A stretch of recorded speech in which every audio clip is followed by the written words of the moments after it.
Hey, you're back with Steve Rode and Damon Day on the Get Out of Debt Guy podcast. Today we're talking about hurdles. Not the kind you jump over, but the kind you have to deal with when you're having financial problems. Hello, Damon. Hey, Steve. You know, one of the things that is true over the many years is people keep repeating the same dysfunction, it's probably a good word, when they have financial problems. That they run into the same brick wall every time, and they all do it individually, but you and myself that help people with financial problems have seen it over and over and over again. It's like the day that you wake up and you're worried about your finances, all of a sudden you're almost paralyzed from making good decisions about how to deal with it. And you've seen people in that situation many times, haven't you? Oh, yeah. And it's a very emotional situation. There's way too much emotion wrapped around money. And that's why people end up getting themselves into deeper and deeper trouble when they're just trying to fix the initial problem. So, I know it's easy to say, hey, take the emotion out of it. It's just, what do you call it? Math wrapped in emotion? Math wrapped in emotion. That's debt. Yeah. Just thinking about, forget making good, logical decisions that make the best sense for you. How about thinking about the way that people react? I had a reader question this morning. The guy said, hey, is this company a scam? And those things drive me crazy because the definition of scam is different for everybody. And if you're asking a stranger on the internet, I mean, I appreciate people's trust and confidence in me, but if you're asking somebody on the internet if some other company is a scam, you're more likely to get taken for a ride by some debt relief company when the salesperson blows smoke up your ass and you believe everything that they say.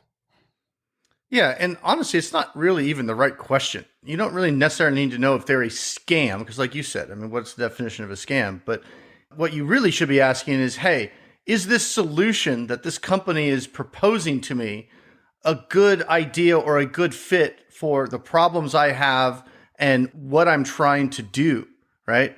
That's the question you need to ask is this a good fit for me? They're proposing to do this. I don't know if I should do that or not. Is there some better options that I should look at first before making a decision? That's the right question. And it's also very difficult for me to answer that question. Forget about what it means to you. I mean, think about the legal consequences of me just coming out and saying, hey, X company is a scam. They're a bunch of assholes. You need to stay away from them. They're just going to take your money. I can't come out and do that. Yeah. Even when we know it's 100% true, like what we think and what we've seen in the last 20 years. And some of these companies have been around that long, and we've seen it time and time again, where we see the horror stories. And someone will ask a question about a company that we've known for a decade, right? And we're just like, oh, shit, this company again. And we just want to say, run away screaming, but we can't just put that on the internet, right? So, the best advice, and this is complete bias advice, but if you're questioning, whether or not some debt relief company is proposing a good solution or a good option for you, and you want a second opinion, schedule an actual one-on-one call with me. I don't charge anything for the initial consultation. You talk to the sales guy for free, right? You got their opinion. Now you can talk to me. You can tell me what your problem is and tell me what they're proposing. And I can tell you why what they're proposing is bullshit. And then, I mean, I hate to be that blunt about it, but that's the reality. I can say things to a consumer one-on-one on a phone call that I couldn't really go out there and put online and put them on blast, right? So if you want the real scoop, just schedule a consultation with me. I know it's completely biased advice to offer you that, but if you're going to talk to a whole bunch of salespeople, you might as well at least talk to one professional. And when I talk to you and I tell you why whatever you're looking at probably is not the best solution. Now, maybe it is. Maybe, you could get lucky, but usually it's not. Well, you can take the information and the advice you got from me, and you could take all the information and we'll call it advice that you got from all the salespeople. And then you just make a decision that's right for you. That's it. All I'm saying is try to get as much information and a couple different opinions first, and then you can decide who probably knows what they're talking about, me or any of these other salespeople that you talk to. I'm going to win that argument every time. So I think that we could both agree that a company that just takes your money is probably a scam. I mean, it's criminal, right? It's fraud. So what about a company that has a good reputation, but continues to give people the wrong advice that causes them more harm than good. Is that a scam? Yeah. So, I mean, I don't think that would fit under the traditional definition of a scam. It would fit under the definition of, hey, not a good solution for you, right? But you can't expect the person that is going to get a commission when you hire that company or sign up. You can't expect them to be the arbiter of truth on that. That's not what they're trained to do. They're not going to sit there and say, hey, let's take a look at your situation. Let's talk about this strategy versus this strategy versus this strategy. Their job is to say, oh, you have debt. I've got this great solution. Let me tell you all about it. And then they throw up on you all these great things that they're going to do. And then they want you to hurry up and sign up right now before somebody else throws up on you about all the great things that their program is supposed to do for you. So is that a scam? No, it's technically not a scam. But if you've got 50 grand in debt, do you just want to do what a salesperson says to do before thoroughly researching it and kind of walking yourself through it and say, okay, how exactly does this process work? What are the real pros and cons to it? Because salespeople tend to really over-exaggerate what they would consider pros and really under-report what is really going to be a con. Like, oh yeah, you're probably going to get sued if you hire us, but it's not that big a deal. Don't worry about it. Only 5% of the people that hire us ever get sued. So they kind of gloss over that kind of stuff. But this important information that you need to know if you're going to make an important financial decision that could affect you and your family for many, many years. Well, here's an example. Reader who contacted me recently said, hey, is this company that says they specialize in dealing with payday loans a scam? We've been around long enough that we know that we hear from a lot of people that they never really get all their payday loans dealt with. So again, is it a scam if you enroll 5 payday loans and they take care of 3 and leave you with 2 and say goodbye? It's just a bad solution. Well, I've got a good story for you. This happened yesterday. We're not going to mention any names of companies or anything like that, but this was a new one on me. I mean, the level of balls on this attorney, a debt relief attorney, and she's a female, so I could say the balls on her. So the scenario was a client had hired her at her firm, and I don't know all the details, but basically several of the accounts went to litigation. Now, based on what the consumer said, the attorney would not represent the consumer because the consumer lived in a different state than the firm was based in. So the consumer ended up having to try to negotiate these multiple lawsuits on her own without the help. And again, I'm just talking about I've got the information from the consumer side, right? So I'm taking it at face value. Yeah. So she stopped paying the fees to this debt relief company because she needed the money to save up and try to work a deal out with these 3 creditors that were coming after her because the debt relief company did not resolve those accounts for her. That happens every day, right? That's pretty much, we see that stuff all the time. Like, every day. I paid all this money for 2 years into this company. Then I got sued. And now they're saying I need to have more money. And I'm like, what happened to the 20 grand I already gave you? Oh, well, if you really break it down, this was fees and this was this and this was that. And therefore there's no money left. So you got to come up with more money. But this debt relief company took it a step further. So she stopped paying the fees a few months ago and said, okay, I got to just deal with this on my own because they're not going to help me. The debt relief attorney just filed a lawsuit against the consumer for not paying? Not paying. And I just found this out recently. So I'm like, this is going to get, I haven't heard of that before. Usually the debt relief companies that don't do a good job or don't satisfy their client, I mean, it's their client. They need to there is an expectation there or a level of service that, you have to make your client happy. And I know there's exceptions to that in certain cases, but have you ever heard of a debt relief company actually, a situation like that where the client had to stop paying the fee so they could take the money and try to resolve the debt on their own? Now the client is being served with a lawsuit by the debt relief company claiming the unpaid fees. So this is going to get interesting. That is ridiculous. That's so stupid. Well, look, I got to know now. Oh, I'll tell you after. I'm going to beep it out. I'll tell you after. I'm going to beep it out. No, I'll tell you after. I'll tell you after. Okay. Because we're going to look into this because this is going to be interesting. I meant to tell you yesterday and I forgot. I was busy with softball and baseball yesterday, but yeah, it's okay. It's going to be a doozy. Well, here's a doozy. It doesn't even compare to that one. Yesterday, I was waiting to pick up my pizza order, the one that I bit my lip on, and my phone rang, and it was a local number. And I'm just sitting there waiting, so I figured, oh, okay. Hello? Hi, this is Betty from the Visa and MasterCard Debt Relief Department. Oh, yeah, okay. Go on. It's like, come into the lair. Yeah.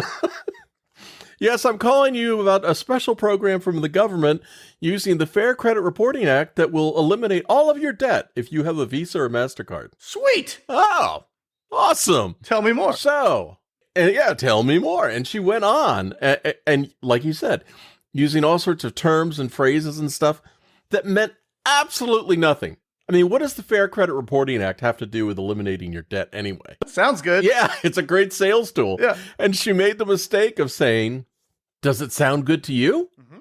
And I said, it sounds amazing. Who's the service provider? Do you have a website address? And she didn't know what to do.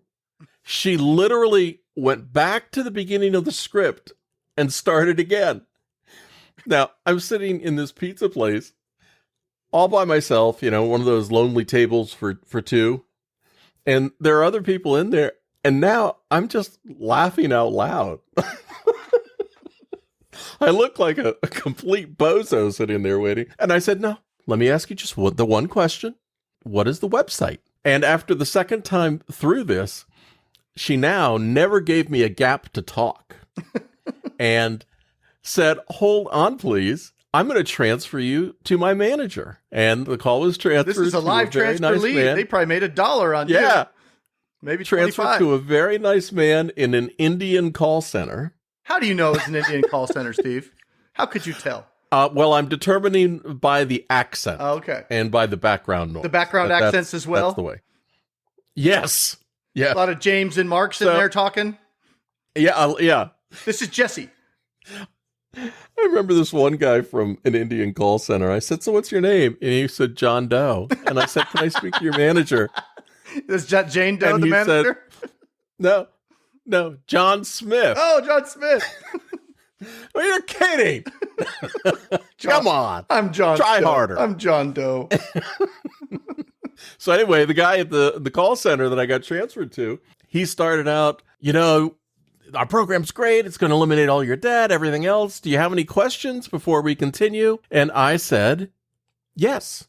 I'd like to know who the service provider is and what the website is so that I can look at the company. And he said, that's ridiculous. Why are you asking me that? I said, well, you called me. You should be able to tell me what company you're with. And we went around and around. I beat him out on the long pause. I just put the You're phone learning, on speaker. Steve. I'm teaching you. I know. The long pause gets him every time. Put him down on the table. Just waited and waited and waited. Finally, he came back and he said, what else do you need to know? The website. He goes, okay, here's the website. 0L3X. Come on. That's your company's website address? And all I heard was click. Yeah. So, again, if you're just going to blindly trust somebody, you're going to get what you paid for. You're going to get nothing for nothing. Yeah. You remember that one I had a couple of years ago where they called me? I love when debt relief people call me. It's so fun to just kind of play with them for a while. They have no idea what they're talking about. And it was for student loan relief. And it was, I don't remember the exact circumstance, but I recorded the call and it was about 45 minutes. I had a great time with it. And I had the guy on the phone and he was telling me all these great things about the student loan relief he was pitching. And he was explaining I think he was explaining public service loan forgiveness. But I kept saying, well, my loans are private, right? They had, basically the loans that I have, because he was calling a client of mine and I called back pretending to be that client with the client's permission because, I wanted to see what it was all about. So I kept explaining to him, I think you have the program confused. You're telling me about federal loan forgiveness and you know I have private loans. He goes, yes. I'm like, okay, my private loans don't qualify for that. So then they transferred me to, the manager or wherever, and we went round and round, and I finally got the lady to admit, yes, that program that guy was talking about, you are correct. They don't apply to that, but we have this other great program for private loans. I'm like, well, wait a minute. You just spent a half an hour telling me that, you have this great solution for me. And it took me a half an hour to figure out and get you to figure out that everything you were pitching me had nothing to do with my situation. So now I'm supposed to trust you with now that you figured it out, here's this other program. But that's what you're getting with these debt relief companies. You have a salesperson that 99 times out of 100 has no fucking idea what the hell they're talking about. They're trying to make a sale. They maybe watched a video. They were probably doing, driving for Lyft last month, and now they're selling debt relief. And I said driving for Lyft because I've been driving for Lyft for a month as our experiment, right, Steve? PennyStupid.com. Oh, yeah. That's why it's taken us so long to do a debt podcast. Steve and I have been having a blast doing all these side hustles. We got this new idea about trying all these different side hustles and seeing how much money we can make and sharing that with consumers because, hey, one way to get out of debt is to make more money. And a little teaser to go check out PennyStupid.com. Yeah. My first month with Lyft, in the evenings, part-time, I made over $6,000 driving people around. That's the teaser. So if you're not making at least 50 grand a year, go to PennyStupid.com. Extra. Yeah, extra. Check out all these side hustles we're trying out. You might find one that fits your personality that you might want to do. We're trying them all. And we've got a whole bunch of videos out on our YouTube channel also, all about these side hustles. We've got side hustles for if you want to deliver people, if you want to deliver food, if you want to deliver packages, or if you don't want to deal with people at all. So PennyStupid.com, you can solve your financial problem by making a little extra cash each month rather than worrying and distressing about your debt or falling into one of these unfortunate scams that we've been talking about. Yeah, what was it, Monday or Tuesday? Amazon Flex paid me $78 to go home. Yeah. I got paid $78. You drove there and went home. Yeah, to drive to the warehouse, and they said, sorry, we don't have anything left for you today. Go home. Don't worry. You still get paid $78. I went, okay. And then I went and I drove Lyft and made another $100 on the way home. I know we're limited on time here, and if you're interested in this extra money that we're talking about, hey, look, we're not trying to sell you anything. There's nothing to sell. No. On the PennyStupid.com website. We want you to subscribe. We got 107 subscribers now on our YouTube, so we're selling you on the idea of clicking a button so you can subscribe because we're going to grow the shit out of this channel. It's going to be awesome. It's 108 right now. 108, yes. Yeah, woo. Go subscribe. But I mean, think about this. Does this sound reasonable to you? If you are $800 a month short from meeting your obligations, would you contribute 20 hours a month of side hustle work on your off time when you're not working and make the $800? I mean, that's we could show somebody how to make an extra $800 easy. $800 for the month is nothing. I know, dude. I'm doing like $1,200 a week driving Lyft part time. I mean, I'm not even working that hard. Well, we got a bunch of videos over there. So, okay. So is this debt relief company a scam? I don't know. And I do know, but I can't tell you. But I encourage you to do all your research. I have all these free guides for you to take a look at a company and say, hey, does that look right, smell right, sound right? If you have a particular pitch that you want to know about or talk about, Damon does personal consultations, and you can talk to him on the phone, and you can get the straight scoop from the horse's mouth. I was going to say the other end, but I was being nice. You can reach Damon, Damon Day, DamonDay.com. Or, hey, you can always drop by my site, getoutofdebt.org. I'm happy to help you any way I can. Damon, thank you so much. You're welcome. Peace.